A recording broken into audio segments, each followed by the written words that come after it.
So I'm here talking to Dr. Richard Veech about his research and treatment of traumatic brain injury. Dr. Veech, I see here one of the papers that you wrote. I can't even pronounce these words. Can you give me the name of the paper? The one that starts with the mito? I think it's called the Diagnosis and Treatment of Traumatic Brain Injury. Right. So it starts with the mitochondrial. Mitochondrial permeability transition pore. Right. This is what opens. Right. This, when you hit the brain with trauma, you stop the production of ATP and it loses energy and it opens this voltage-dependent pore. And what's ADP? ADP.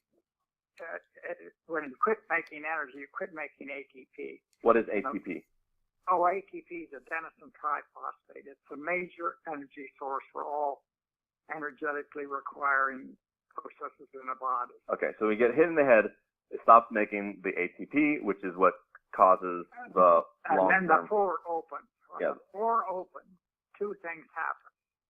The inside of the mitochondria is very negative, and so a lot of positive ions like calcium and magnesium rush in. With the chain, the electrons keep going up the chain, and when the electrons go up the chain but can't make ATP, they generate heat. And the neurosurgeons in Houston stuck actual thermocouples in brains of people that had traumatic brain injury and noticed about a 1 degree rise in temperature. And that's because the mitochondria is keeping electrons going up and causing energy to be formed, but that energy is dissipated as heat. So this allows you to diagnose. So you have a two-pronged approach.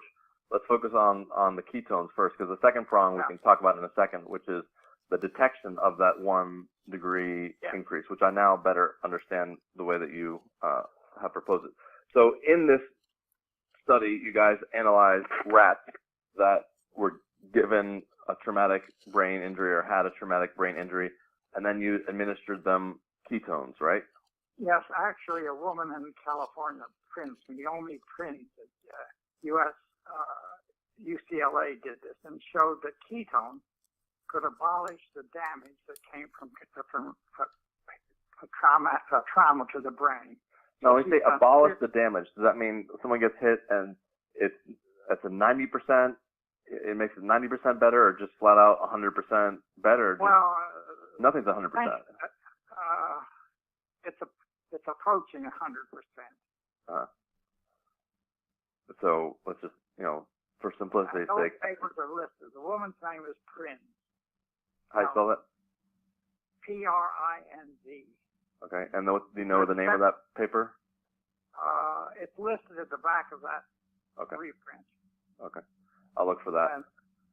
She's very good. She did the study on the rats, and they found that using the ketones, it abolished the damage. Abolished the damage because ATP was not stopped. Because ATP is generated.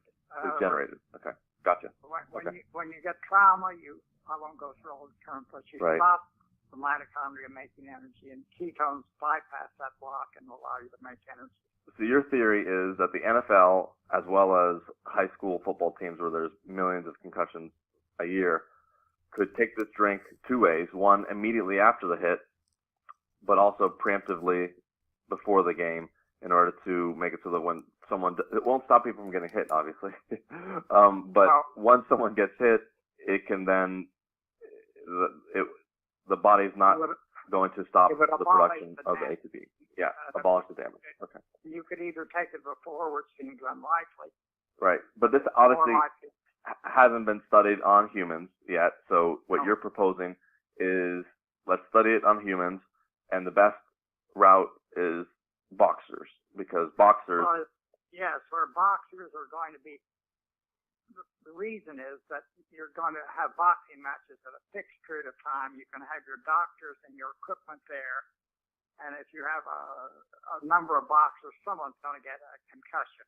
Right. You have 10 or 20. And this protocol has already been approved by IRB and Oxford. So we have an approved protocol, and all we need to do is fund that and do it. And you could do it any place, traffic accidents, but those are sporadic. Right. Yeah. This is a predictable place. Yeah, And so how much? percent.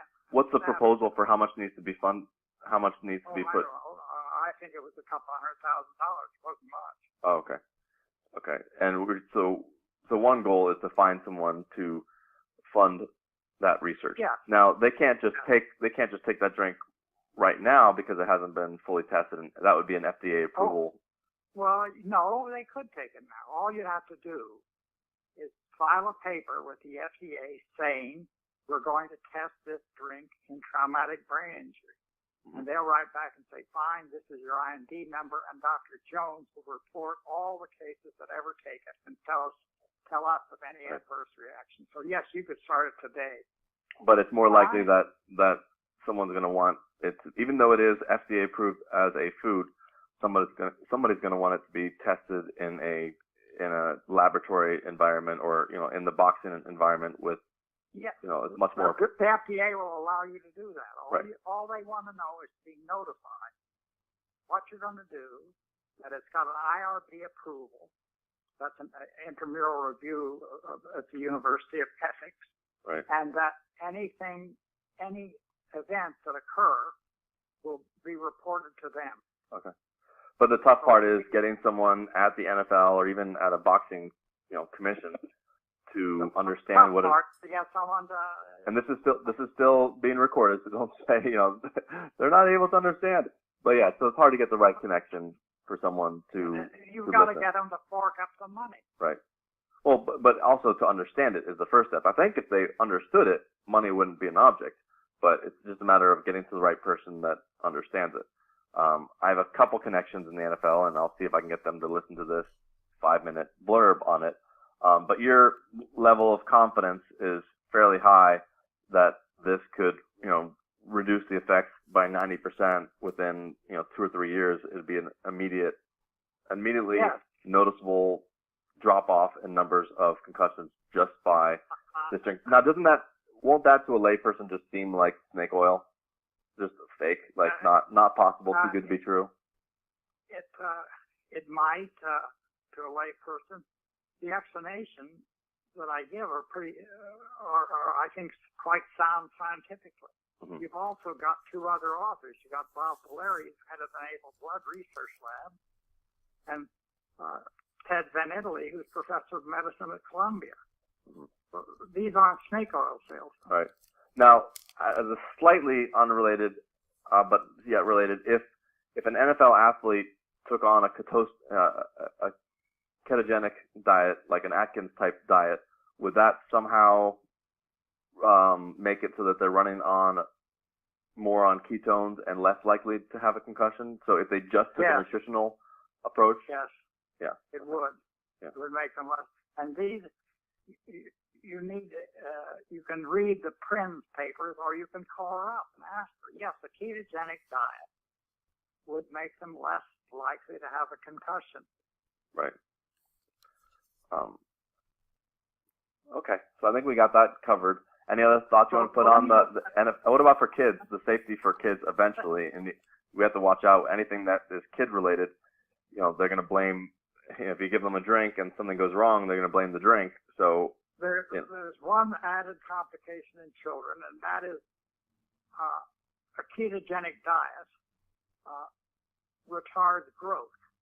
So if you have them on a ketogenic diet for a year straight, they would have retarded growth. Now, whether the ketone ester retards growth, we don't know yet.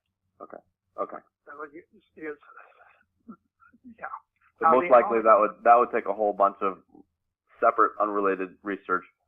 But right now, but it's still, if someone gets clocked and it has a concussion, it still might be worth having one drink, as opposed to it being a daily.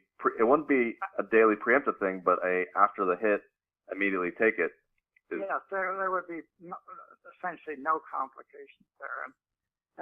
And in that paper, we're describing there's a problem with this. Is when someone gets hit, you don't know whether they have a concussion or not, and there's no good diagnostic method. Right. So this is the second portion of the discussion, which is you separately have confidence that instead of sticking up 2 fingers and saying how many fingers do I have and who's the president of the United States, which is what you say is the current method, that they could create a tool that measures the heat differential from the tongue versus the forehead, and that could be used to tell immediately whether there is a concussion, and then maybe administer the drink.